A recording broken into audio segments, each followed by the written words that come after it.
Now you've bought your Verum Plane from Woodworkers Workshop, let's show you how to get that sharpened up and ready for use.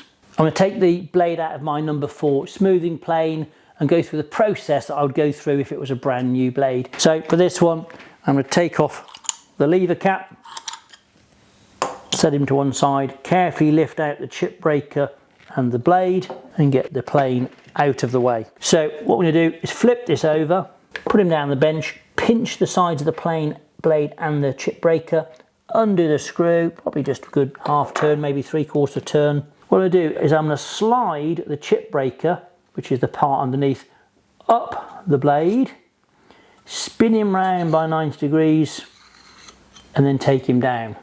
What you don't want to do is really undo it and take the chip breaker off the front of the plane blade, otherwise you're going to damage the plane blade. As it happens, I haven't sharpened it yet, so it's not so critical, but you do not want to be banging this on and off. Always take him to 90 degrees and slide him off.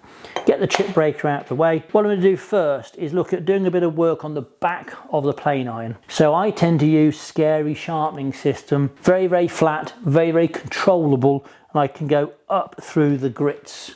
I will probably start off at my 360 or 40 micron abrasive paper to get the back of this plane blade looking flat. Might only take me 30 seconds, it might take me a minute, you never quite know with the blades. And then what I'll do, I'll work up through the grades finer and finer to take any scratch marks out that I might have put in with my abrasive. You can use water for doing your sharpening.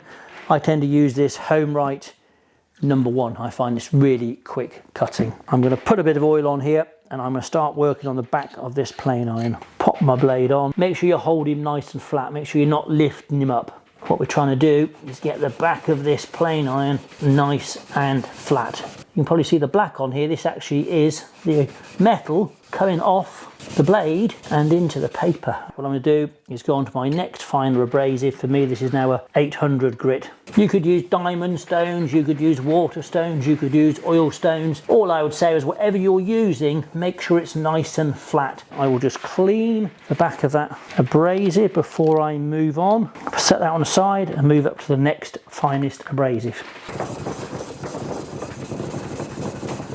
This is now 2000 grit. This is about 9 micron.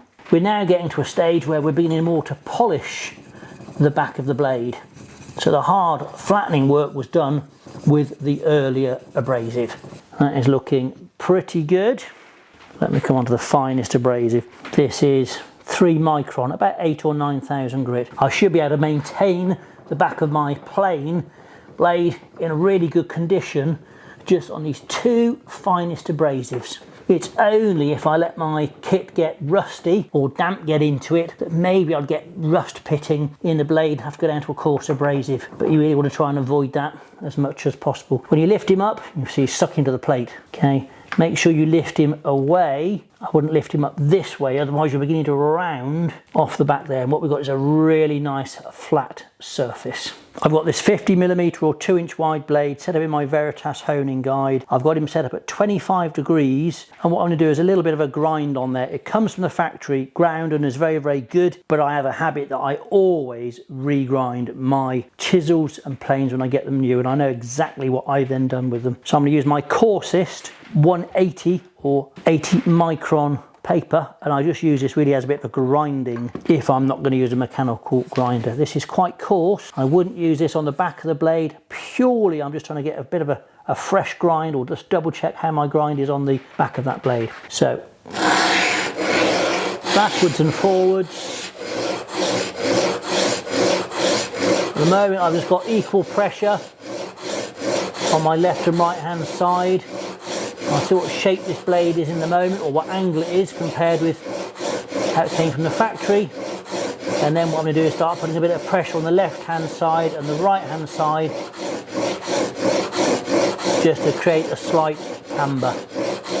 So it looks like we're at a very similar angle to the original grind, because I can see it's picking up on the front and back edge, which means we're replicating the same 25 degrees, which is good news. I've changed my blade over to a 30 degrees for a sharpen. It's back in my Veritas at a 30 degrees. I did my 25 degrees primary grind on that very coarse abrasive. To finish this blade off, I'm now going to come and just use the 2 finest abrasives. All I'm trying to do is get a little tiny sharp edge right on the tip of the blade. I'm going to put him on the paper. I tend to use the abrasive backwards and forwards. If you're new to doing sharpening, you might want to do it on a backward stroke. I'm also going to put a little bit of pressure left and a little bit of pressure right, just to get that slight camber on here as well. I'll flip him over. That might almost be enough work. Yep, I can see I've got a fresh bevel all the way across that blade. That's enough work for that abrasive. I want to keep this as small as possible. What I'm going to do now is take him to the very finest abrasive. On this Veritas, I can pull this out and bring this to the 3 o'clock position. That lifts it by about a degree. What I'm going to do now is go over on this abrasive. And this basically puts a polishing or micro bevel on the edge of this blade. Just polishing the very tip. Again, a little bit left, a little bit of right hand pressure. That's probably it. I'm going to turn this back to the 12 o'clock position for the next time I use it. Whip the blade out of there. And what I'm going to do now is flatten the back, or just remove the burr. I'm just re-polishing the back of this blade a little bit, removing any slight burr that might have gone on there, or wire edge that was pushed over. Onto the very finest abrasive again, just polishing and improving the back of that blade. I would think is now pretty much finished. When you lift him up, lift him off backwards. Don't lift him up that way, otherwise you'll damage your edge. That, I reckon, is going to be good and ready to go. Let's see if it'll cut hair, and if it doesn't, it does. That's good news. If not, I would put it on the leather strop. If I want to do the strop, I'll just show you just for reference. You don't need it because we know it's really sharp, but I would hold my blade on the strop, lift it up to the bevel we've been at, just drag him backwards, probably 2, maybe 3 times, hold him flat on that strop, drag him back, hold him nice and flat. That actually now will be even sharper, I think, than it was a second ago. So when we come to our reassembly, again, what I would do is put the chip breaker on at 90 degrees, drag him up the blade, and then spin him around. I'd pinch it at the sides while I push this down, and depending on the kind of cut we want to make, or how big a camber or round we might have on the blade, will depend how close the chip breaker goes to the front cutting edge. For me, if I'm doing very, very fine work, I'll probably want to get the gap between the edge of the blade and the chip breaker maybe 1/4 of a millimetre. I can't measure it, but as close as I can get it. If I've made a bigger round, a bigger camber on the blade, then I'll need to draw the chip breaker further back so the corners of the chip breaker aren't overlapping the edge of the blade. Anyway, let's just get this down a little bit tighter, make sure it's nice and parallel. Pinch the blade, tighten up the screw with your fingers, and then flip him over. Again, pinch the blade and the chip breaker and just snug that screw down. Once we've got him, just double check that he's looking like you want it to. Make sure that the large screw goes into the pocket in the frog. Make sure your blade is on the bottom, chip breakers on the top. Careful putting him in, you don't damage your lovely sharp plane on the metal body. Put him in so that the yoke comes up through the little pillar box or post box in here, and then we can put our lever cap back on. What you want to do is make sure it's bedded on there properly. Just bring the lever cap back. If it's slopping around, then you can undo the lever cap and adjust this screw back maybe 1/4 or a 1/2 turn if it's just too loose. If it's overly tight, what you don't want to be doing is lots and lots of pressure down the lever cap. So just get it adjusted so it feels snug, everything's lined up, and push that one down.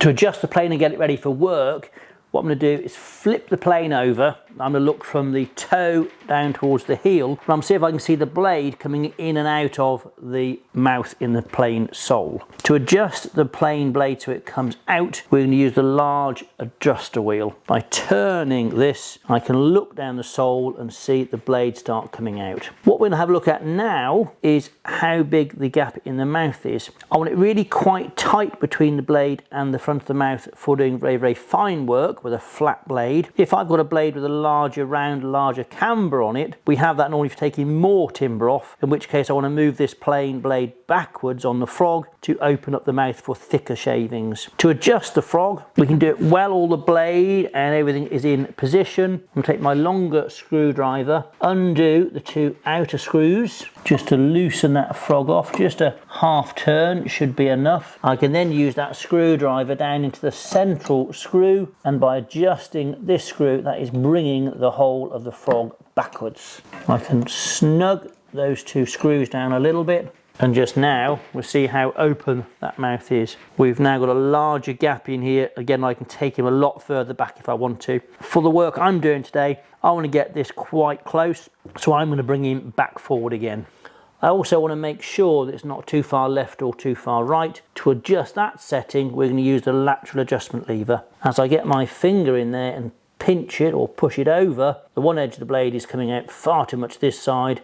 If I drag the lateral adjustment lever back this direction, it'll now push out the other corner. And again, you just got to do that balancing trick so you get it that it's looking parallel all the way across, or if you have a camber, that it's in the center. Have a look against a white bit of paper is a good starting point. You'll get used to doing it and having a look at it. If you're struggling to see exactly where that camber is or how much the blade is out, then what you might want to use is as iGaging plane setting gauge. This is going to be really good. Basically, it's got magnets on it so it can sit on the sole, turn it on and press it to 0. If we then lift it over so it spans the plane blade in the center, we can see the center of that plane blade is 0.03 above the sole. What we can also do is put it at the back and the front edge to see what setting is the different positions. Nothing at the back, nothing at the front. That means I've got a cambered blade, it's perfectly set out, it's not cutting at the edges, but it is cutting at the center. That will give me a very shallow scoop flat cut. If we needed to adjust the blade by pushing the lateral adjustment lever, we'll see how this will change.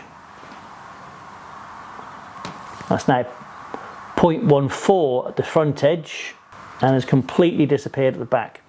If I push the lateral adjustment lever the other way, it's now gone to the other extreme. So you can use this to really check exactly whether you're high at the front edge, the back edge, or hopefully your camber is spot on in the middle. If it's a totally flat blade you've got, then you want that reading to be the same all the way across that blade. If you're setting up a plain blade, again, you can pop it over the center point there, adjust the brass adjusting wheel, and then you'll start seeing how far that blade is coming out. In the real world, when I'm planing my timber, I will tend to do my setting, having a look at it and having a test cut action on the timber. All the timbers will cut differently. So again, I'll turn it over, I will look down the sole and see if I can get myself set up for a fine cut. Let's have a go with this one. Too fine, I would say, so I'm just going to spin the wheel a smallest amount.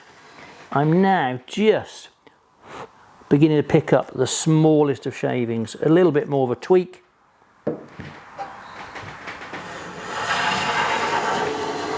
I'm now getting a full length, full width shaving. That's a really good cut. So now we've got our plane, it's been sharpened, it's been set up and it's been put to test on the timber. If you want to check out more detailed videos, then please look at us on woodworkersworkshop.co.uk and look at our social media channels.